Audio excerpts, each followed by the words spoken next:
pagi jemaat sekalian. Maranatha. Iya. Oke. Memang ada yang usul macam-macam begini, ini Chinese style, ya. Tahu nggak? Yang begini ini sebenarnya Hindu Buddhist style, ya. Ini Hindu Buddhist style. Ya. Yang begini itu Chinese style. Yang beginian itu apa? Jepang, ya, Jepang style. Ya. Anda tahu yang jabat tangan itu dari mana datangnya? Itu Quaker yang pertama kali memulainya. Mereka dari Eropa pergi ke Amerika. Mereka sebenarnya sangat dipersecute, sangat dianiaya waktu itu. Dan mereka menyatakan persahabatan, persaudaraan mereka. Setiap kali ketemu mereka pegang tangannya, dan akhirnya seluruh dunia ya mengikuti style mereka. Oke, kalau sudah beres volumenya jangan diutak-atik lagi ya, begitu. Nah, saya terganggu gitu. Baik. Nah, sebenarnya kan kalau orang Amerika waktu mereka menyanyikan lagu kebangsaannya mereka begini ya loh. Nah, ini kita ini orang Kristen, jadi kalau saya bilang ada banyak yang sekarang juga begini gitu ya. Tapi kita punya itu ada kata apa? Maranatha. Nah, ini yang tidak ada seluruh dunia. Ya loh. Kenapa? Karena Maranatha itu spesial. Ya loh.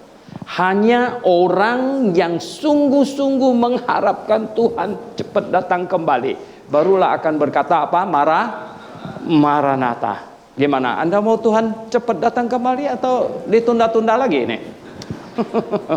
Kita mau secepatnya ya. Betul ya. Ya, ini agak menakutkan. Saya bilang menakutkan begini. Memang ada banyak yang memprediksi gitu ya. The worst nanti akan terjadi bukan di dalam Cina, tapi di luar Cina. Mengapa? Walaupun merebak awalnya di Cina, karena style governmentnya itu begitu keras, komunis. Bayangkan, dia tutup satu provinsi Hubei, ya, tidak bergerak, semua orang harus di rumah. Mereka nggak patuh. Tapi kalau Jakarta ditutup tidak boleh bergerak, itu semua orang malah bergerak, gitu. Ya nggak? Ini akan jadi masalah besar ini, ya. Apalagi kita ini begitu luas, tersebar kemana-mana. Dan Amerika ini sekarang dalam keadaan bahaya. Amerika juga freedomnya begitu tinggi gitu, ngerti nggak? Ya, freedomnya begitu tinggi. Mereka nggak banyak yang mau dengar governmentnya, arah-arahannya. Disuruh tinggal di rumah, bergerak terus ya, itu akan kemana-mana. Saya sama Pak Alfred sama Simo baru pulang dari Manado. Anda bisa bayangkan, saya tadi pagi agak sesak-sesak sedikit, saya khawatir juga gitu. Loh kenapa tahu nggak awak? Loh saya bilang, coba bayangkan, orang naik dari pesawat kita turun duduk di situ. Siapa tadi yang duduk sebelumnya? Ya toh? Kan kita tidak tahu. Ya nggak? Bayangkan, dari UNICEF kasih arahan, kalau virusnya jatuh di tempat metal, ya, itu 12 jam dia hidup. Kalau di kain itu 9 jam. Ya padahal orang baru check out dari hotel, kita check in, betul nggak? Lalu bergumul-gumul di tempat tidurnya, kalau dibersihkan. Kalau nggak dibersihkan, waduh cilaka kita ya nggak. Kita tidak tahu lagi siapa yang bekas tidur tadi itu baru check out punya, kita tidak tahu lagi ya. No? Wah ini betul-betul ya, saya bilang kita berseru kepada Tuhan saja loh ya. Kalau di Indonesia ini merebak, Pak Alfred bilang kita pindah ke Kampung Lansa di Manado di sana, atau pergi ke RBC ini. Ini memang repotnya bukan main ini. Ini keadaan dunia ini ya, makanya jadi sekarang di Cina katanya sudah mulai stop gitu, tapi di Eropa sekarang ya. Wah, orang Italia sekarang disuruh tinggal di rumah semuanya, gawat sekali ya. Orang Italia. Dan Amerika baru Presiden Trump tadi malam stop semua penerbangan termasuk Inggris sekarang ya, semuanya. Tadinya kan cuma 16 negara Eropa stop penerbangan ke Amerika ya, mereka marah-marah kok Inggris boleh gitu. Ini tadi malam termasuk Inggris stop semua penerbangan ya. Wah ini besar ini urusannya ya. Jadi jemaat yang saya kasih dalam Tuhan, tetapi Ya, bagaimanapun juga, mari kita renungkan firman Tuhan di Matius pasal 11. Mari kita lihat Injil Matius pasal yang ke-11. Injil Matius pasal yang ke-11. Kita akan baca dari ayat 15 sampai 19. Injil Matius pasal yang ke-11 dari ayat 15 sampai dengan ayat yang ke-19. Kita baca sama-sama. Ya. 1, 2, 3. Siapa bertelinga, hendaklah ia mendengar.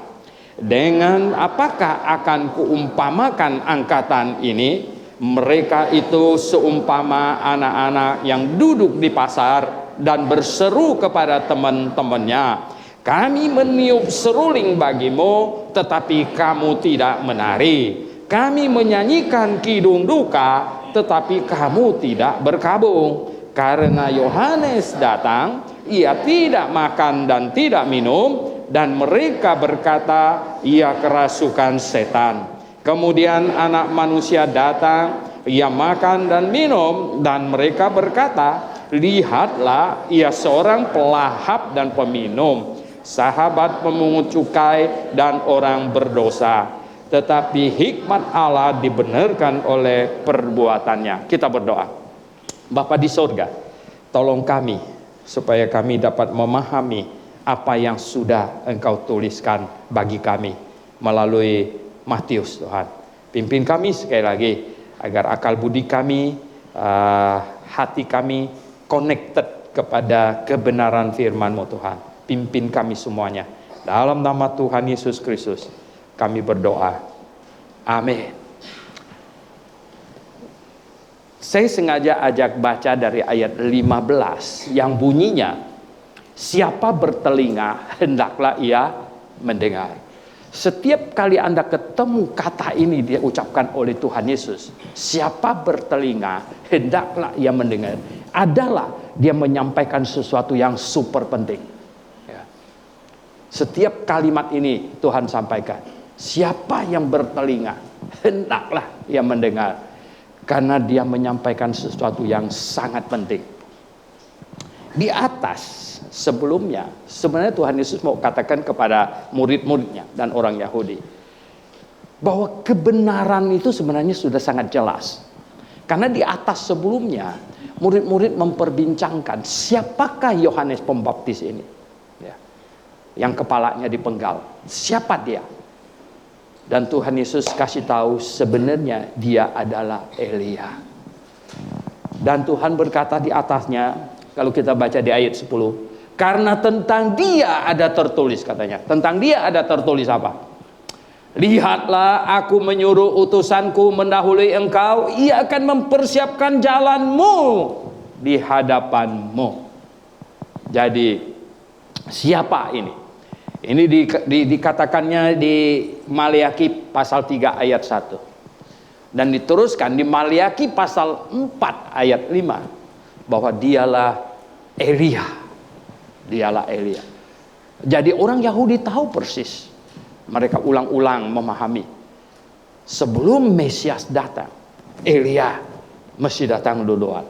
Maka itu mereka sering bertanya, apakah engkau Elia? Apakah engkau Elia? Lah, Yohanes Pembaptisnya bilang bukan. Nah, banyak orang tanya sama saya, lalu Tuhan Yesus bilang Elia. Nah, Yohanes bilang dia bukan Elia. Nah, Yohanes bohong dong.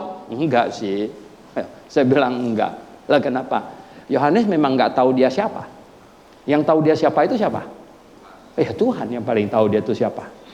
Yohanes dikasih tahu dia, engkaulah suara yang berseru-seru di padang gurun, luruskanlah jalan dan sebagainya. Ya itulah yang dia sampaikan.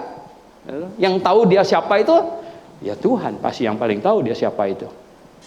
Nah, saudara yang saya kasih dalam Tuhan Yesus, sudah sangat jelas.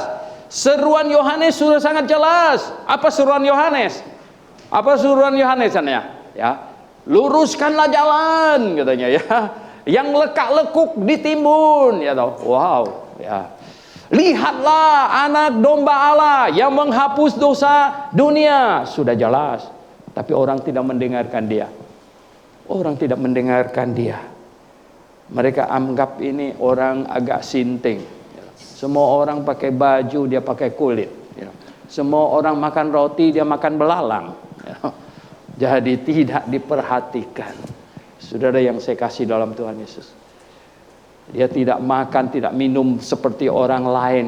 Katanya Tuhan Yesus bilang, mereka bilang dia apa katanya? Kerasukan setan ini, Yohanes ini. Semua orang makan roti, dia makannya belalang. Ini kerasukan setan. Nah, katanya apa? Lalu Tuhan Yesus datang, dia makan dan minum. Di rumah Sakius dia makan, di rumah Simon si Kosta dia makan. Orang lalu bilang apa? Wah, ini pelahap. Tukang makan dan minum. Saudara yang saya kasih dalam Tuhan Yesus, sebenarnya kebenaran itu sudah sedemikian jelas. Kebenaran itu sudah sedemikian jelas. Saudara yang saya kasih dalam Tuhan, mau dikatakan apa lagi kebenaran tentang Allah sebenarnya di muka bumi ini? Oh, saudara, ya. Orang ateis bilang apa? Orang ateis bilang mereka manusia itu keturunan dari virus. Makhluk bersel satu, itu virus. Ya. Ini virus corona termasuk yang besar katanya. Ya, kenapa? Ukurannya 400-500 mikron ini. Ini. Wow. Kemudian berevolusi, evolusi jadi mereka, bukan jadi saya sih. Ya enggak? Jadi mereka. Oh, saya bilang ini kacau ya. Enggak bisa. Sebenarnya kebenaran tentang Allah sudah jelas. Nah, kalau manusia evolusinya dari makhluk macam begitu, kemudian jadi monyet, simpanse, dan terakhir jadi manusia gitu. Saya tanya sama orang ateis, iblis evolusi dari mana? Iblis evolusi dari mana? Makhluk roh evolusi dari mana? Kamu berani nyangkal? Ya, nanti malam dia tempeleng kamu baru tahu. Iblis itu nyata, makhluk roh. Dan hari ini kita berhadapan dengan virus yang tidak bisa dilihat. Tidak bisa dilihat, saudara. Oh, kadang-kadang manusia terlalu sombong. Baru tahu sedikit, hanya sedikit pengetahuan, sedikit saja. Dia nantang-nantang Tuhan. Kamu bisa bayangkan. Wah, padahal baru satu macam virus yang kecil itu nggak bisa dilihat oleh mata. Dunia panik. Ya. Kalau 3-4 virus, udah kita tinggal di rumah. Ya. Makan dari daun apa saja gitu, tak bisa kemana-mana. Ya. Tidak bisa. Saudara yang saya kasih dalam Tuhan Yesus, manusia perlu merendahkan hati, mengakui ada Tuhan. Ini penting, saudara. Kebenaran apa yang sebenarnya yang kata Tuhan sudah sangat jelas, sangat jelas. Sebenarnya yang bertelinga hendaklah ia mendengar. Saudara, kalau orang sudah mengakui ada Allah, orang sudah mengakui ada Allah. Kalau tidak mau mengakui, sebenarnya nggak apa-apa. Tapi Alkitab berkata yang tidak mau mengakui ada Allah itu bodoh. Ya, bodoh. Orang bebal berkata dalam hatinya tidak ada Allah. Ya, kenapa? Bodohnya gini. Saya mengakui ada Allah. Orang ateis mengakui tidak ada Allah. Dua-duanya. Ya loh. Nanti kita sama-sama mati. Pasti mati punya. Kalau ternyata tidak ada Allah, saya dihukum nggak sama Allah yang tidak ada itu? Tidak mungkin toh. Tapi kalau ternyata ada Allah, si ateis ini bagaimana dia? Dia habis. Dia pasti habis punya. Makanya Alkitab membuat pernyataan, hanya orang bodoh, orang bebal yang berkata dalam hatinya tidak ada Allah. Nah, kalau sudah mengakui ada Allah, Allah berbicara lewat apa? Saudara yang saya kasih dalam Tuhan Yesus, hari ini Alkitab di tangan kita. Alkitab di tangan kita. Inilah firman Allah. Wow. Buku yang ditulis. Musa menulis pertama 5 kitab paling awal 1500 tahun sebelum Masehi. Berarti kalau dihitung dari sekarang berapa? 3500-an tahun sebelum Masehi. Dan akurat sampai hari ini, saudara. Akurat sampai hari ini. Oh, saudara yang saya kasih dalam Tuhan Yesus. yang paling hebat dari Alkitab ini, yang paling hebat itu tahu nggak apa? Nomor satu, tidak ada salah. Ya, nomor satu, tidak ada salah.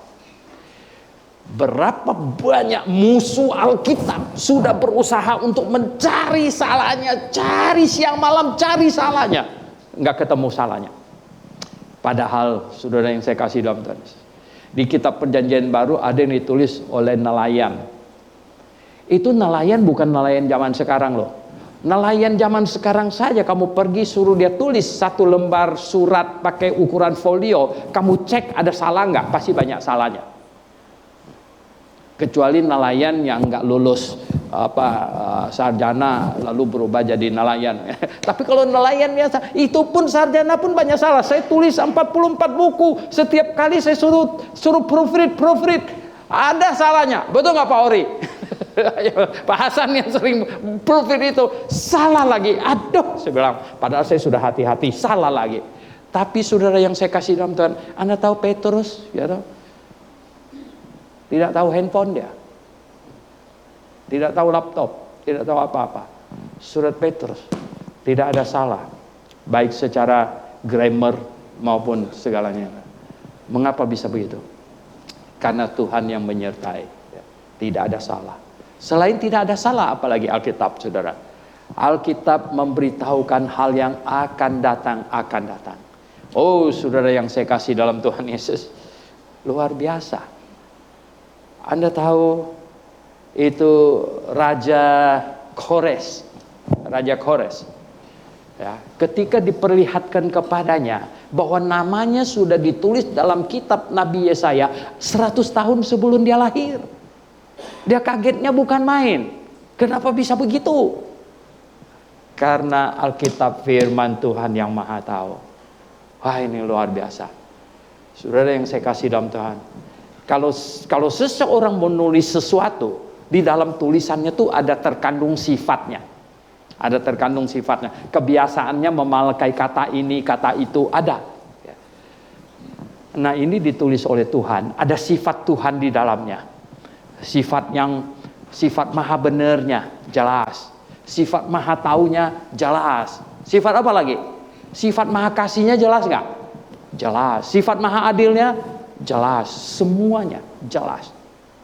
Ada sifat ilahi di dalam firman-Nya. Nah, ini sangat jelas sekali, saudara yang saya kasih dalam Tuhan Yesus. Nah, lalu kebenaran apa? Kalau kita sudah tahu ini firman Allah, tadi ada Allah, ya. Kemudian firman Allah. Sekarang firman Allah ini isi utamanya itu apa? Banyak orang Kristen tidak tahu. Kenapa disebut perjanjian lama? Kenapa disebut perjanjian baru? Apa itu? Perjanjian lama itu menjanjikan apa? Perjanjian baru itu menjanjikan apa? Nah, ini harus jelas. Perjanjian lama menjanjikan apa? Sejak manusia jatuh dalam dosa, Allah janji mau kirim juru selamat. Manusia jatuh dalam dosa, semacam terserang oleh virus yang jauh lebih dahsyat dari COVID-19. Kalau ini paling-paling kita batuk-batuk, ya, katanya yang tua mati, yang muda belum tentu, dan anak-anak agak kebal. Nah, ini, ya. Saudara yang saya kasih dalam Tuhan Yesus, ya.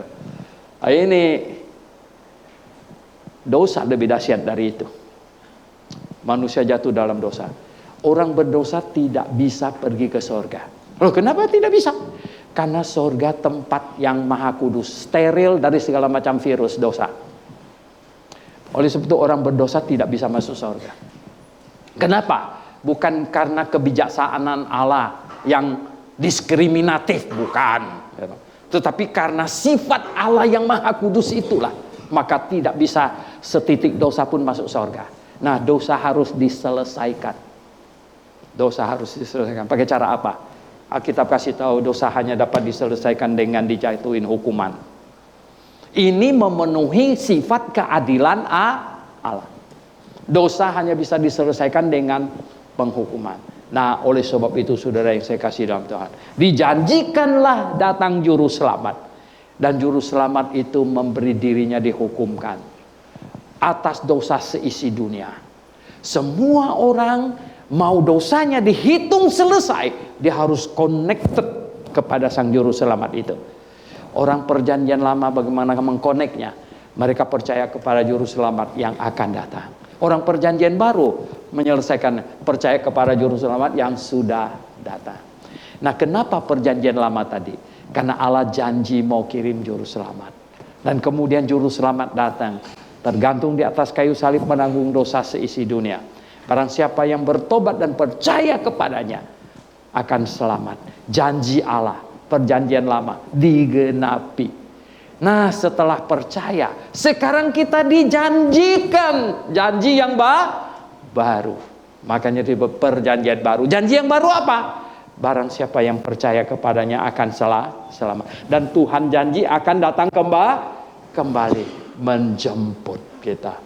Wah, gara-gara virus ini banyak orang tanya sama saya, Pak Suhento, apakah ini sudah seperti yang terjadi di Wahyu pasal 7 begini begitu? Saya bilang belum itu belum. Kalau saya masih ada di Sunter belum, saya bilang gitu. Ketawa. Loh kenapa? Loh kalau cari saya sudah tidak ketemu, kamu perlu panik, saya bilang. Berarti kamu ketinggalan. Ya.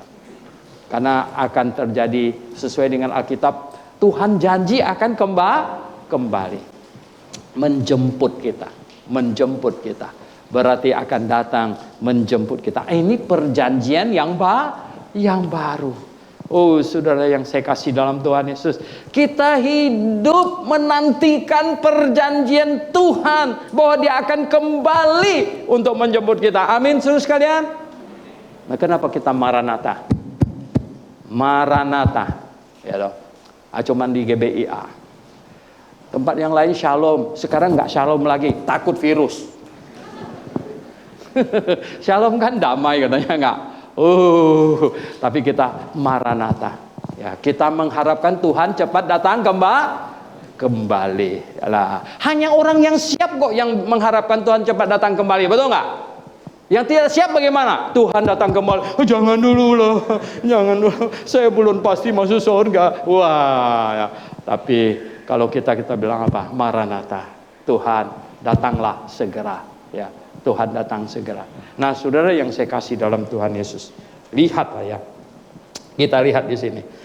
Nah, hal kedua yang saya mau kita perhatikan ya, dari Matius pasal 11 ini di sini. Manusia ternyata kehilangan kepekaan, ya. Manusia kehilangan kepekaan, saudara. Ya, Tuhan Yesus bilang apa? Dengan apakah katanya apa? Dengan apakah akan kuumpamakan angkatan ini? Mereka itu seumpama anak-anak yang duduk di pasar dan berseru kepada teman-temannya. Kami meniup seruling bagimu, tetapi kamu tidak menari. Kami menyanyikan kidung duka, tetapi kamu tidak berkabung.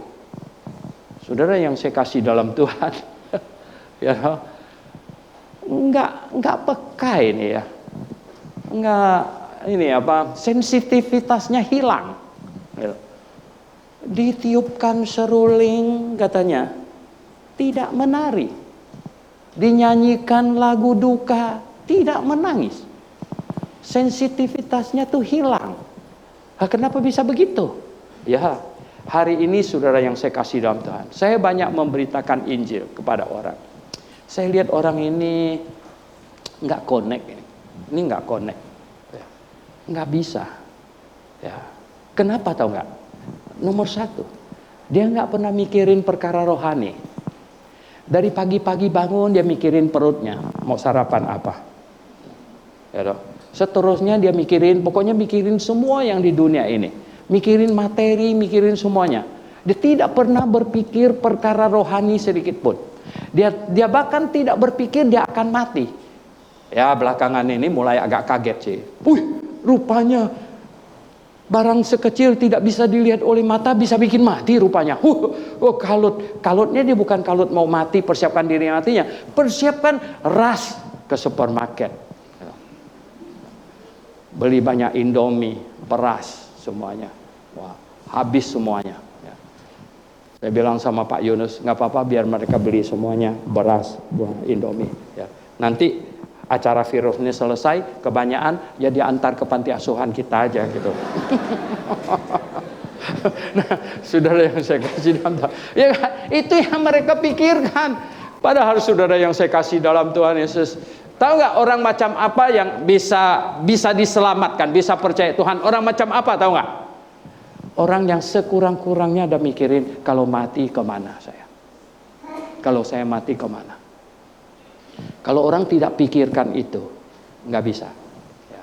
Firman Tuhan, bagaimanapun juga ke dia mantul lagi, gitu. Nggak bisa, ya.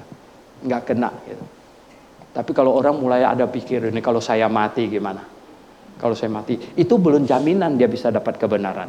Oh, kalau saya mati, harta saya mau dikasih ke siapa? Kalut gitu. Yang nggak punya anak mau kasih siapa? Waduh, yang anaknya brengsek mau kasih siapa? Waduh, gitu. Kalutnya bukan main. Ya nggak? Ada kalut. Oh, saudara yang saya kasih dalam Tuhan Yesus, tahu nggak ya? Orang harus ya ada pemikiran rohani di dalamnya. Inilah. Ya. Nah, kata Tuhan Yesus. Orang-orang Yahudi pada zaman itu gagal memahami Elia sudah datang. Gagal mereka. Mereka gagal. Kenapa mereka gagal, dong nggak? Mereka gagal karena mereka nggak baca Alkitab dengan benar. Sebab apa? Coba kita lihat di Raja-Raja. Raja-Raja. Ya. Dua Raja-Raja.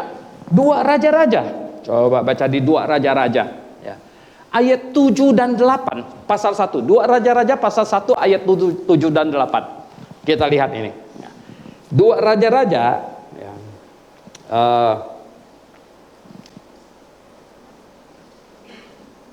Ini Tuhan suruh Elia itu nubuat ya tentang Raja Ahab ini bakalan mati. Ahab bilang, siapa ini orangnya yang nubuat begini? Ayat 7. Lalu bertanyalah ia kepada mereka, ya, bagaimanakah rupa orang yang telah datang menemui kamu itu dan yang mengatakan perkataan ini kepadamu? Ini Ahab ini, raja ini nanya nih. Lalu jawab mereka kepadanya, seorang yang memakai pakaian bulu dan ikat pinggang kulit terikat pada pinggangnya. Maka berkatalah ia, dia kenal rupanya. Oh, itu Elia, orang Tisbe itu. Ahab tahu nggak Elia? Rupanya Elia nggak pernah ganti baju, saudara. Rupanya dia nggak punya baju serap, nggak punya baju cadangan, dia nggak baju. Dan Elia, mereka jawab, dia itu katanya yang dan ikat pinggang, pakaiannya bulu dan ikat pinggangnya kulit di pinggangnya. Langsung Ahab tahu itu Elia, orang Tisbe itu. Coba kita baca Matius pasal 3. Di situ ada Matius pasal 3 katanya. Apa itu di situ katanya? Matius pasal 3 ayat 4 bilang apa? Matius pasal 3. Yohanes memakai apa katanya? Jubah bulu unta dan apa? Ikat pinggangnya kulit ya, dan makanannya belalang dan madu hutan. Ternyata dari zaman Ahab sampai zaman Zakaria enggak ganti baju, saudara. Waduh, saya nih banyak orang tanya saya, Pak, Yohanes itu Elia apa bukan? Oh ya sudah pasti. Di dalam Lukas dikatakan roh Elia kok. Ya, roh Elia. Dan bukan cuma roh Elia, jubahnya Elia. Bajunya juga semuanya itu ya. Ikat pinggangnya ikat pinggang Elia. Saudara yang saya kasih dalam Tuhan. Tapi orang Yahudi gagal mengenalnya. Seandainya mereka ada baca kitab raja-raja, mereka tahu dia itu Elia. Seandainya kalau mereka baca. Nah, saudara yang saya kasih dalam Tuhan, hari ini banyak orang gagal memahami kebenaran firman Tuhan. Gagal. Ya. Kenapa? Karena mereka tidak bacanya dari Alkitab. Mereka carinya dalam mimpi. Tak kemana-mana lagi carinya. Oh, saudara yang saya kasih dalam Tuhan, banyak orang salah mengenal Mesias karena mereka tidak baca di dalam Alkitab. Gagal mengenal juru selamat. Akhirnya tahu nggak, bintang film mereka sembah-sembah. Ampun deh gitu. Banyak grup, saya sekitar 50 grup di dalam HP saya. Sekali mereka pass foto bintang film katanya, datanglah kepadaku. Aku akan memberikan kamu kelegaan. Saya pesi itu. Kenapa datang kepada bintang film? Saya bilang gitu. Mereka, kenapa? Karena foto bintang film itu. Oh saudara, mereka gagal. Mereka gagal mengenal Elia. Zaman sekarang banyak orang gagal mengenal juru selamat. Bayangkan. Ya loh. Mereka gantung foto bintang film di kalender segala macam. Berdoa di situ. Dan zaman dulu Kristen yang benar tahu bahwa patung Yesus itu cuma ada di Rio de Janeiro di sana di Brasil. Sekarang dipasang di mana? Dipasang di Toraja paling tinggi. Toraja punya paling tinggi. Dipasang di Papua, Manado paling duluan. Kemudian nggak tahu yang Tarutung udah jadi belum, Pak? Belum. Aduh, yang Tarutung paling kasihan tau gak? Kenapa? Karena ini kerangkanya aja besi. Ini nggak lama lagi ini bekarat ini tuh. Berapa tahun yang lalu aja saya sama Pak Huta Barat, Pak Purba lihat di situ. Kenapa nggak jadi? Dananya sudah habis dikorupsi kan? Waduh, dana patung Yesus saja mereka korupsi, saudara. Anda bisa bayangkan ya dong. Nah, saudara yang saya kasih dalam Tuhan Yesus, akhirnya mereka mengenal Yesus yang salah. Yang salah. Ya, sekarang ini. Sama seperti orang zaman Yohanes. Gagal mengenal Elia. Tentu kalau gagal mengenal protokolernya. Ya kan? Elia kan protokolernya Mesias. Kan katanya dia akan datang membukakan jalan bagimu. Gitu loh. Ya enggak? Karena Pak Jokowi mau datang kan apa protokolernya? Datang duluan gitu ya, siapkan segala-galanya. Wah, apalagi kalau Trump mau datang, tahu nggak ya? Itu berapa ratus FBI itu sudah hadir di Jakarta sekian lama itu ya. Itu protokolernya. Saudara yang saya kasih dalam Tuhan Yesus, Elia itu protokolernya Mesias. Dia datang. Mereka gagal mengenalnya, mereka gagal mengenal Mesias, dan hari ini akan terulang. Pasti akan terulang. Kenapa? Gagal mengenal juru selamat yang benar, yang Alkitabiah. Karena apa? Polarisasi tentang juru selamat makin hari makin masif. Waduh, kacau-kacau. Nah, saudara yang saya kasih dalam Tuhan Yesus Kristus, lihatlah. Banyak di antara mereka hari ini gagal mengenal kebenaran yang Alkitabiah. Sebenarnya karena hatinya degil. Hati orang zaman sekarang ini degil sekali. Ya. Ada banyak kebenaran yang sudah sangat-sangat jelas, sangat-sangat jelas. Ya. Apa saja misalnya kebenaran sangat-sangat jelas. Sudah Alkitab omongkan dengan sangat jelas. Apa? Bahwa keselamatan itu hanya oleh iman.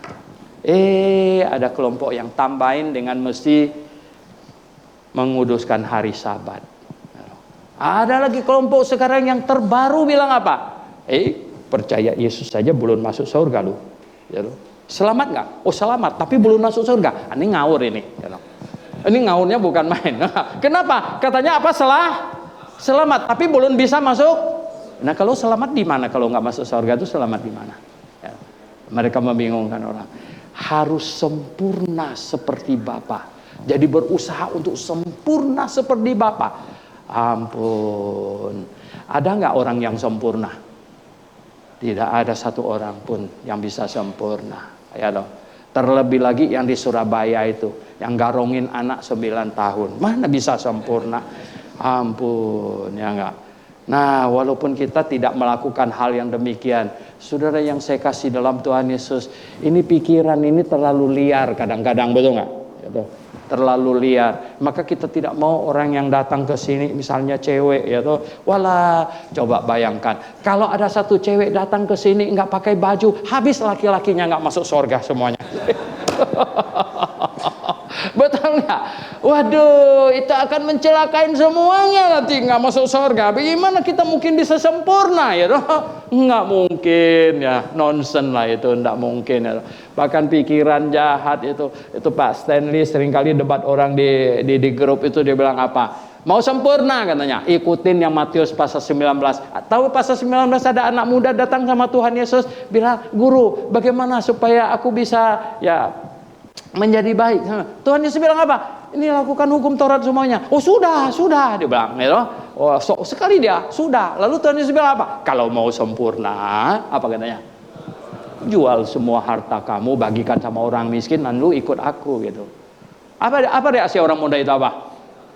Katanya dia pergi. Apa komentarnya? Karena banyak hartanya. Kalau yang hartanya sedikit mungkin berani dia jual aja kan. Kan dikit ya udah dia ikut, dapat untung lebih banyak gitu.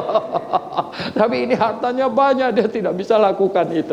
Saudara, kita tidak mungkin sempurna, tidak ada. Nah, ada macam-macam pengajaran hari ini, saudara, macam-macam.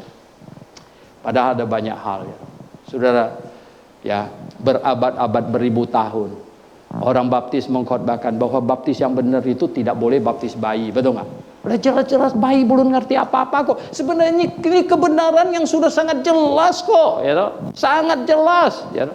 Akal sehat yang dikit aja sehatnya gitu, ya toh? Sudah bisa tahu gitu bahwa itu nggak benar. Orang belum bertobat percaya kok masa kita baptis dia gitu.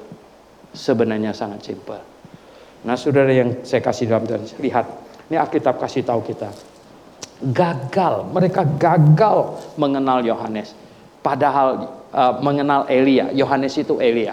Padahal itu sangat jelas, Alkitab sangat jelas kok ya. Sangat jelas sekali. Bajunya bulu, ikat pinggangnya kulit, rohnya Elia, makanannya istimewa ya. Orang lain makan roti, dia makan belalang ya. Minumannya orang lain aqua, dia minum madu gitu ya. Jelas gitu semuanya itu. Tapi mereka masih gagal mengenal dia. Banyak orang pada zaman ini gagal memahami kebenaran. Gagal. Sayang sekali saudara. Sayang sekali. Nah saudara yang saya kasih dalam Tuhan Yesus Kristus. Tetapi. Nah kalau kita mau memahami kebenaran dengan baik. Kalau kita punya hati yang sungguh-sungguh mau memahami kebenaran. Tuhan akan menuntun. Ya, Tuhan pasti menuntun. Amin saudara sekalian. Ya. Oh, bukan sedikit orang. Ya, sini sudah banyak. Kami sama Pak Alfred pergi ke Manado, Bitung. Paling tidak kami mendengarkan 2 kesaksian pendeta. Ya, pendeta dulu mereka disebut pendeta. Ya, pengkhotbah. Mereka pengkhotbah yang hebat-hebat. Ya. Sekarang mereka bertobat dan ikut Johnny Tumakaka. Sehingga Pak Alfred bilang, Johnny ini hebat ini. Dia menggembalakan gembala. Kalau gembala biasa itu menggembalakan domba. Tapi kalau ini gembala yang menggembalakan gembala, ini nggak banyak ini saya kasih tahu. Ini tidak banyak. Ya. Tidak banyak. Ya. Ada satu. Dia bilang apa? Pak, dia bilang, saya tadinya tuh pengkhotbah kan, pergi ke Pulau Sangir sana, khotbahnya hebat sekali. Yang satu juga bilang, saya tuh tadi pengkhotbah yang ini. Yang paling hebat itu adalah apa?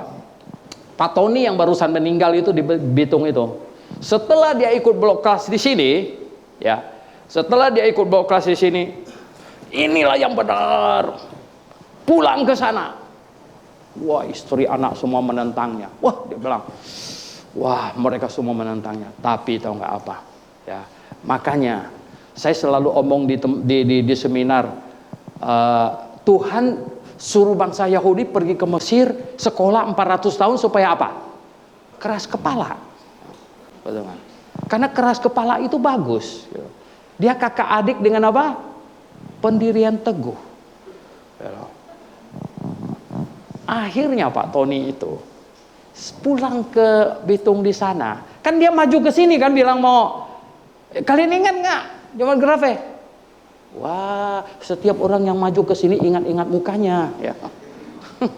Dia maju ke sini, bilang bergabung karena sana belum ada jemaat. Tapi kemudian dia pulang ke sana, dia bilang apa? Baptis saya. Wah, Johnny bilang, gimana Bapak udah siap-siap? Ya, saya sendiri aja baptis saya. Di laut dibaptisnya. Wah, istri anaknya semua menentang berat. Akhirnya apa? Kebaktian sendirian. Ya. Jadi Johnny khotbah dia sendirian jemaatnya. memenuhi yang Alkitab sebut 2-3 orang berkumpul, kata Tuhan Yesus apa? Aku ada. Jadi 2 orang berkumpul plus istrinya Johnny, memang ada 3 gitu. Luar biasa. Yang 2 pendeta yang bersaksi sama saya sama Pak Alfred itu bilang apa? Kami termasuk yang olok-olok dia, Pak. Olok-olok dia. Ya, ada satu bapak bilang, sampai kami teman baik, semua teman baik, bilang dia, kamu itu udah begini, katanya, sudah begini, bilang, udah miring. Mana? Itu ada gereja besar, padahal dia orang yang cukup berduit di situ, di Bitung itu orang terpandang loh, orang terpandang, you know. Dia pergi ke gereja mana aja pasti penyambut tamunya akan ini loh, you know. Tapi enggak, dia pergi ke gereja yang dia sendiri, kamu bisa. Saya bilang, ini hebat, ya, dia sendiri. Teman-temannya semua bilang dia udah miring begini. Dia nggak habis-habisnya kasih tahu mereka ini yang benar ya. Kalau mau cari kebenaran inilah, dia tak habis-habisnya. Akhirnya dia berhasil meyakinkan temannya, semuanya ikut blok kelas berapa kali di sana, semuanya sudah yakin, termasuk istrinya sudah yakin, ya toh, tapi belum mau dibaptis. Luar biasa Tuhan itu, Pak. Akhirnya mereka ngomong apa? Sudah direncanakan. Minggu ini sudah mantap kalian semua, sudah. Kami minggu ini baptis katanya. Minggu ini, hari Minggu mau dibaptis. Tahu nggak dia meninggal beberapa hari sebelumnya? Pak Tony ini meninggal. Mereka shock semuanya. Lah, kita kan rencana mau baptis. Dia mau saksikan. Ternyata sekarang dia meninggal. Habis penguburan. Hari Minggu. Temannya semuanya dibaptis. Termasuk istrinya. Wow, saya bilang, ini dia. Kalau orang mencari kebenaran dengan sungguh, Tuhan akan mempertemukan dia dengan kebenaran. Dan kalau orang sudah dapat kebenaran, sebenarnya yang lebih parah itu begini. Kalau Anda sudah ketemu kebenaran, dan kau menjualnya, ya, kamu lebih bodoh dari orang yang menjual emas bulan lalu. Sekarang emas hampir 1 juta. Betul nggak? Kamu lebih bodoh, ya. Kamu lebih bodoh, saya katakan. Sekarang dolar sudah di atas, ya, 15.000. Banyak orang bilang, aduh, kalau tahu saya beli dolar aja, katanya. Ya toh. Yang lebih baik belilah apa? Kebenaran. Nah, coba Amsal 23:23, ayo baca. Nah, Amsal 23:23. Wow, ya dong. Amsal 23:23. Apa katanya? Amsal 23:23. Wow, kita baca sama-sama. Amsal 23:23. Sama-sama. 1, 2, 3. Belilah kebenaran dan jangan menjualnya. Demikian juga dengan hikmat, didikan dan pengertian. Belilah kebenaran dan jangan menjualnya. Aduh, saya ketemu ada orang yang datang ke sini, dia beli kebenaran, kemudian dia jual lagi. Aduh, ditanya, kenapa kamu jual kebenaran? Habis istri suruh jual, Wow, istri suruh jual. Kacau deh, ada yang suaminya suruh jual kebenaran, ada yang pacarnya suruh jual, macam-macam. Oh iya, saya kasih tahu, jangan. Orang yang sudah tahu kebenaran, kalau Anda pergi ke tempat dia tidak ada kebenaran, kau mundur, bukan maju, mundur, betul nggak? Mundur nggak? Saya bilang sama mahasiswa, lebih lagi mahasiswa teologi, Anda sudah belajar di kelas dan lain sebagainya, oleh satu dan lain hal, jatuh dalam dosa. Sesuai aturan kita mesti bagaimana? Maju ke depan, mengaku, biar telinganya dijewer. Ya, tapi kau jangan tinggalkan kebenaran. Sekalipun kau akan dihukum, naik ke atas ini pakai lutut dari lapangan parkir di sana, lakukanlah itu daripada kau tinggalkan kebenaran. Amin. Daripada kau tinggalkan kebenaran, karena itu akan menyesal dalam kekekalan. Saya kasih tahu, kau akan menyesal sampai kekekalan. Ya. Saudara yang saya kasih dalam Tuhan Yesus, itu sangat penting. Ini nggak main-main, ya, sangat penting saya katakan. Nah, Tuhan Yesus berkata kepada orang-orang zaman dia, ya, Tuhan Yesus itu kecewa berat dengan mereka, kecewa berat. Ya. Dia bilang apa? Dengan apakah saya mau mengumpamakan orang zaman ini? Dengan apa lagi saya umpamakan mereka? Ya, yang paling cocok apa? Mengumpamakan mereka dengan serombongan anak-anak di pasar yang bilang sama temannya, kami meniup seruling, katanya, kamu tidak menari. Ya. Kami menyanyikan lagu duka, kau tidak menangis. Ternyata apa? Kau kehilangan kepekaan rohani. Kau kehilangan kepekaan rohani.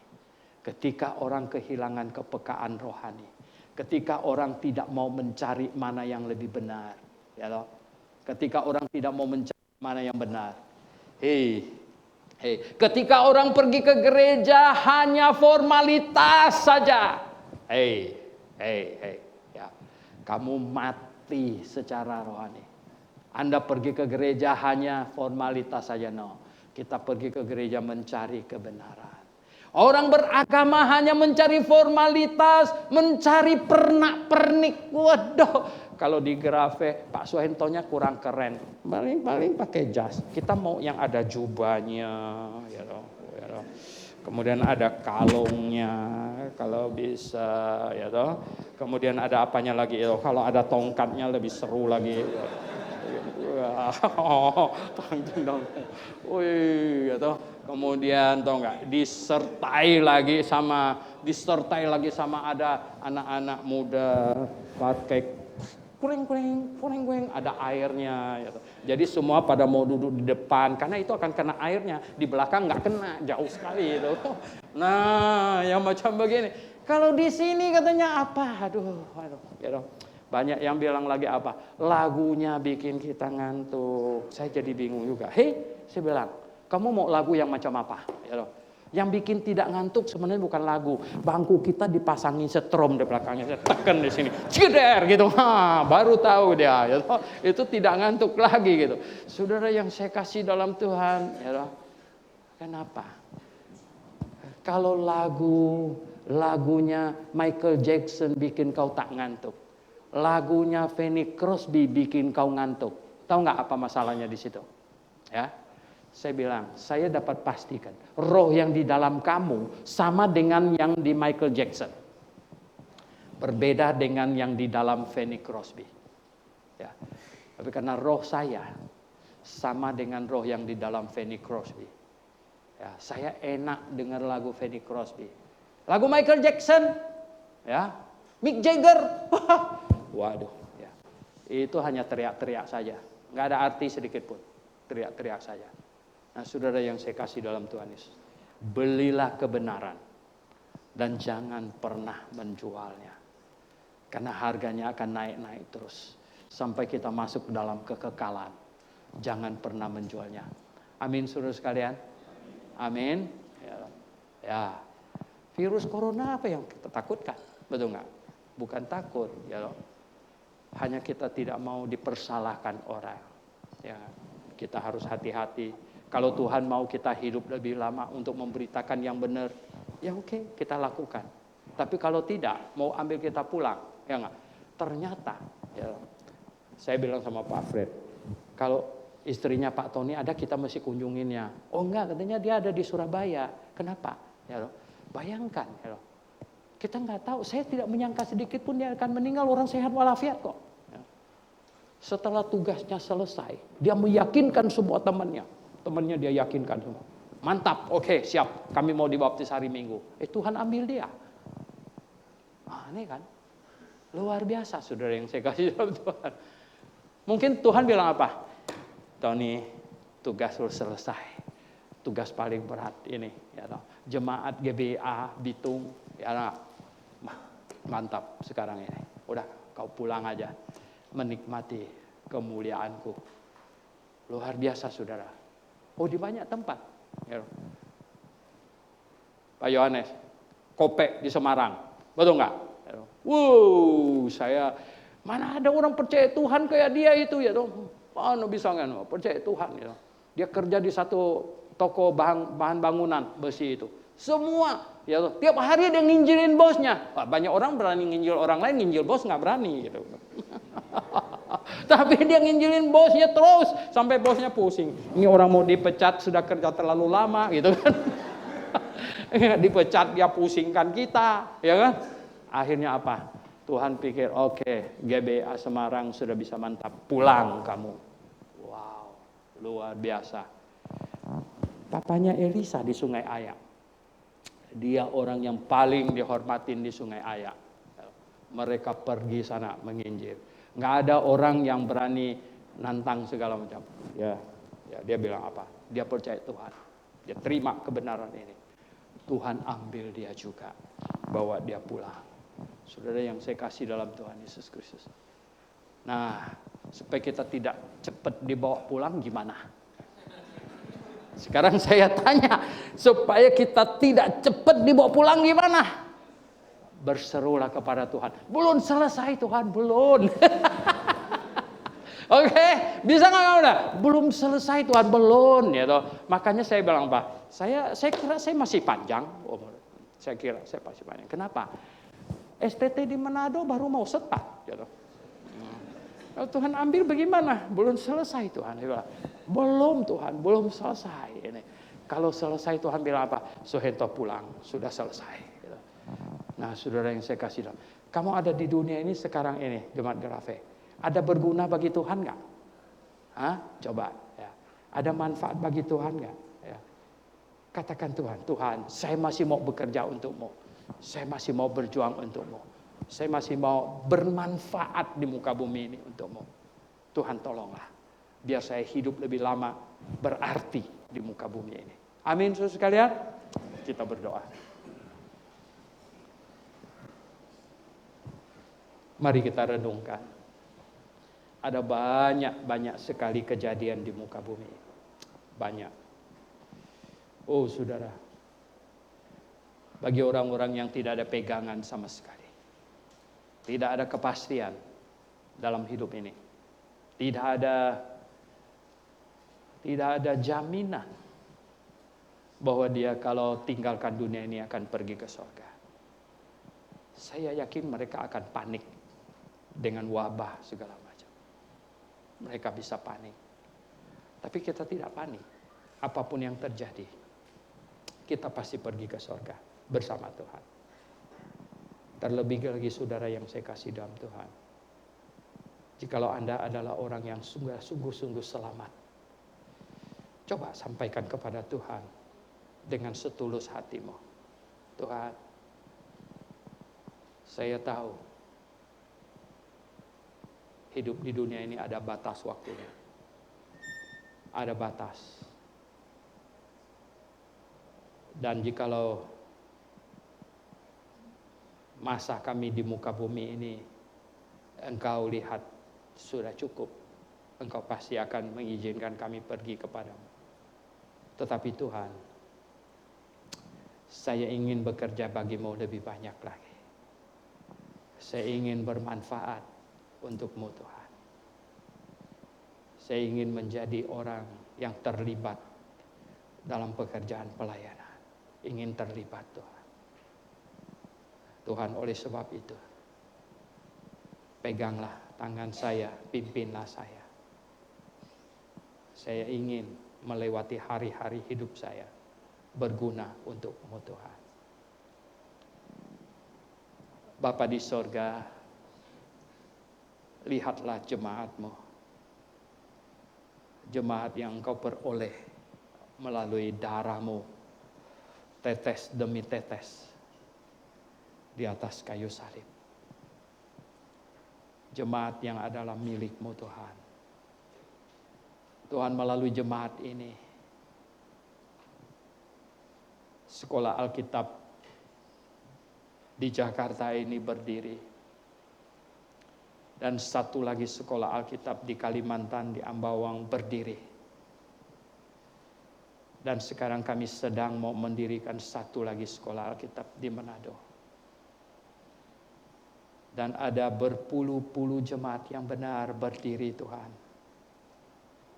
Tuhan, Kami semuanya tidak ada arti apa-apa jikalau bukan Engkau yang pegang kami. Jikalau bukan Engkau yang pakai kami. Oleh sebab itu Tuhan, tolonglah kami. Supaya hati kami tulus di hadapan-Mu. Dan menjerit-jerit ingin dipakai oleh-Mu sebagai alat-Mu. Apapun Tuhan dari kami. Ya, tenaga kami, uang kami, materi, bahkan doa kami Tuhan. Biarlah kami berdoa untuk pelayan-pelayan-Mu di berbagai daerah. Mereka mengalami pertempuran rohani sedemikian rupa. Tuhan, biarlah kami ikut ambil bagian dalam pertempuran itu. Tuhan, pimpin kami semuanya. Bapa Sorgawi, kiranya kasih setia-Mu Engkau limpahkan kepada jemaat-Mu ini Tuhan. Engkau topang. Kami berdoa dengan segenap hati kami. Dalam nama Tuhan Yesus Kristus kami berdoa. Amin. Mari kita